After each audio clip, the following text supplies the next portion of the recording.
Este apartado de las actividades me parecía muy interesante, por eso os lo puse.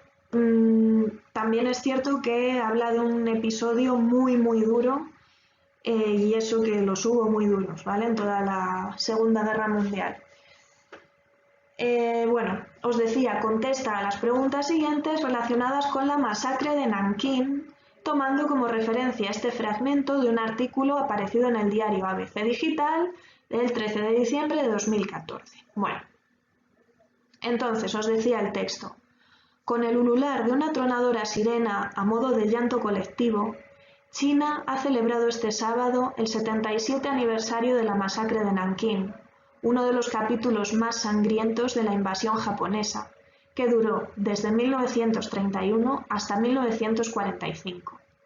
Durante el asalto a la entonces capital de China, que comenzó el 13 de diciembre de 1937 y se prolongó 6 semanas, perecieron al menos 150.000 personas, según el Tribunal Internacional de Tokio, que juzgó a los criminales de guerra nipones. Las autoridades chinas elevan dicha cifra hasta las 300.000 personas, a las que hay que sumar las 20.000 mujeres y niñas que fueron violadas por los soldados nipones. En cualquier caso, en Nankín se desató una auténtica orgía de sangre y destrucción que sigue enturbiando las siempre difíciles relaciones entre China y Japón. Bueno, aquí para que os situéis un poquillo, os pongo donde se encuentra Nankín, ¿vale? Dentro de China.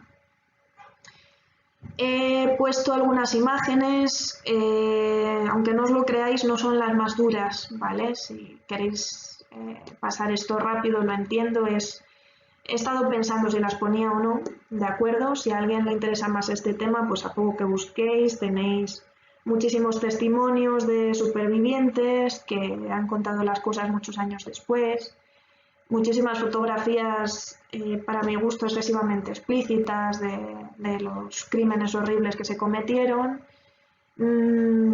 Esto fue no solo contra soldados, sino contra absolutamente toda la población, también los civiles, mujeres, hombres, niños, bebés, ancianos, todo el mundo, de una forma muy cruel y muy, vamos, nada, en fin, sin comentarios, ¿vale? Deciros que según las fuentes, desde luego debieron de ser más de 150.000 personas las que murieron, ¿de acuerdo? Hay estudios más recientes que elevan la cifra hasta una aproximación de 500.000, ¿de acuerdo? Es un genocidio, una auténtica barbaridad. Bueno, por ahí algunas imágenes para que os hagáis una idea. Insisto que si queréis ver un poco más, indagar un poco más, lo tenéis muy fácil porque están saliendo en las últimas décadas muchos más datos, más imágenes, más testimonios, etcétera. ¿Vale? Bueno, la primera cuestión os decía, busca información sobre la invasión japonesa de China. Aquí os cuento un poquito, os lo voy a leer primero y luego os hago una pequeña explicación de este resumen, ¿de acuerdo? En el año 1931 se produjo un incidente en el ferrocarril del sur de Manchuria que era de propiedad japonesa. Japón acusó a los chinos de destruir una parte del tramo de dicho ferrocarril e invadió este territorio. En el 32, Japón creó la República de Manchukuo. China protestó por esta anexión ante la Sociedad de Naciones y ante la condena por parte de la Sociedad de Naciones de lo que acababa de hacer Japón, este abandonó la organización en el 33, porque ya no le interesaba. A partir del 37, Japón invadió el resto de China, originando la guerra chino-japonesa o sino-japonesa, que se extendería hasta el 45, es decir, hasta que acabó la Segunda Guerra Mundial. Bueno, ¿qué ocurre aquí con Japón y China? Por si alguien no se acuerda, porque normalmente estudiamos en Europa más al detalle lo que ocurría en los frentes occidentales y tendemos a olvidarnos mucho del Extremo Oriente, y eso que muchos especialistas consideran que la Segunda Guerra Mundial realmente comenzó allí, ¿vale? Japón, desde finales del siglo XIX, estaba procurando absorber la forma de vida occidental, estaba intentando transformarse en la medida de lo posible en una potencia lo más parecida posible a las occidentales, porque veían que eran las colonias, los imperios coloniales que tenían fuerza y que se estaban comiendo los países de su alrededor, ¿de acuerdo? China, Vietnam, Camboya, todos estos países. Y ellos decidieron evitar su propio final, su propia invasión, convirtiéndose en lo más parecido que pudieron hacer a sus enemigos. Entonces, en un tiempo realmente muy corto, muy asombroso, yo sinceramente no sé si los países occidentales habrían sido capaces, consiguieron estudiar a fondo la cultura occidental, cómo eran los regímenes políticos, incluso la estética, lo que se estudiaba en las universidades, los tipos de industria, cómo estaban avanzando en sus revoluciones industriales o desde sus revoluciones industriales para copiar todo en un plazo que abarcó una sola generación, ¿de acuerdo? Se impuso una nueva forma de vida prácticamente a todos los niveles, insisto, incluso estético, la forma de vestir, los nuevos uniformes, el sistema político cambió, la religión cambió, la forma de entender la economía, la sociedad, todo cambió mucho, ¿de acuerdo? Japón venía de unos regímenes, venía del shogunato, de la época de los samuráis, de un sistema pues prácticamente feudal, ¿de acuerdo? También es cierto que muy basado en el honor y demás, que se quedó obsoleto y que fue destruido y comido por el nuevo sistema. Lo que se comió todo lo demás fue el nuevo imperio. El emperador se convierte en el nuevo líder supremo carismático, ¿vale? Al que siguen todos ciegamente, un poco casi, ¿cómo os diría?, hipnóticamente, ¿vale? De una forma parecida a lo que hemos comentado de los regímenes fascistas en apartados anteriores.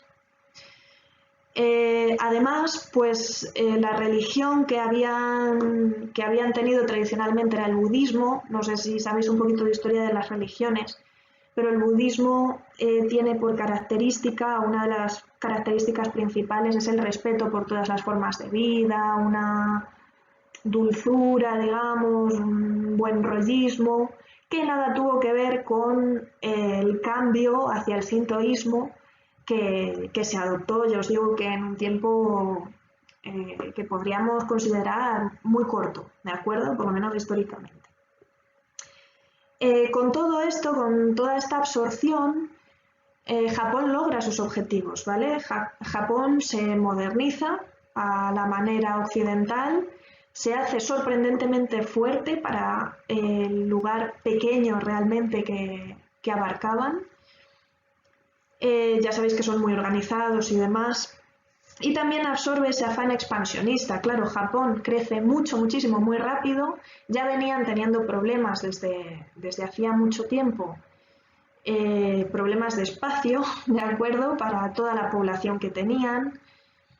En el anterior régimen pues estaban permitidos el aborto, el infanticidio, bajo ciertas circunstancias, pero en esta época fue prohibido también, con lo cual pues había un problema muy gordo de superpoblación. Esto por un lado, y por otro lado pues ahora necesitaban lo mismo que las potencias occidentales, muchísimas materias primas, hidrocarburos, etcétera, etcétera, ¿vale? Con lo cual comienza un afán expansionista brutal del Japón, que pone su punto de mira principal en China. China, en la Segunda Guerra Mundial, en Asia, va a funcionar un poco los pobres como Polonia en Europa, ¿de acuerdo? Lo que os decía antes de la tarta, que un poco se lo querían repartir todas las potencias más poderosas de alrededor, se querían repartir Polonia, pues lo mismo va a pasar con China. En este caso, sobre todo, van a querer su parte Rusia y Japón, también se van a pegar entre ellos por este motivo, por la Manchuria, que era una zona muy extensa y muy rica en materias primas, ¿de acuerdo? En este caso va a ganar claramente Japón. Japón se va a llegar a meter hasta la cocina, ¿vale?, de China con el tiempo. Y bueno, Nankín, como os decía en el texto, en aquella época era la capital de China, o sea, era un ataque importantísimo. Y ya solo la marcha hasta Nankín fue bastante brutal, por lo visto, con muchas muertes, con brutalidades, incluso por lo visto hacían concursos entre los generales japoneses a ver quién era capaz de matar más personas a katana, decapitándolos, en fin, barbaridades muy extremas, ¿vale? Lo que ocurrió en Nankín fue que atacaron la ciudad,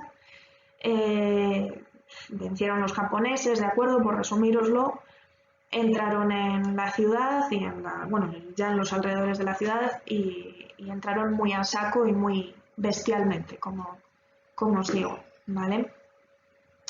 Pregunta B. ¿Qué se entiende por criminales de guerra? Os leo lo que viene aquí. Creo que todos lo conocíais, por lo menos os sonaba el concepto y desde luego habéis entendido bien en qué consiste. El término deja poco lugar a dudas, también es verdad. Según la Corte Penal Internacional, los crímenes de guerra se considera a homicidios intencionales, torturas, todo lo que se considere trato inhumano, injustificado de cualquier manera, humillaciones, destrucción de propiedades de personas que no tienen nada que ver, en fin, no justificadas, dice textualmente, como si algo de esto pudiera ser justificado realmente, pero bueno, en fin, temas legales, ya sabéis. Y efectuadas a gran escala, es decir, a muchas personas o abarcando territorios geográficos muy grandes. Pues eso, dirigir ataques muy serios contra la población civil, pues tipo genocidios, etcétera, etcétera. Lo de Nankín pues es de manual, ¿vale? Son crímenes de guerra. En la Segunda Guerra Mundial tenéis unos cuantos ejemplos, por desgracia. ¿Qué sentencias llevó a cabo el Tribunal Internacional de Tokio? Bueno, primero decir que el Tribunal Internacional de Tokio es un poco como los juicios de Nuremberg, que os suenan más y conocéis un poco más, que es lo que se hizo en Alemania para juzgar a los altos cargos nazis, ¿de acuerdo? El Tribunal Penal Internacional del Lejano Oriente es donde se desarrollaron los juicios de Tokio entre el año 46 y el 47, recién terminada la Segunda Guerra Mundial, ¿vale?, contra los que se consideraron criminales de guerra japoneses que habían invadido Nankín, etcétera, etcétera.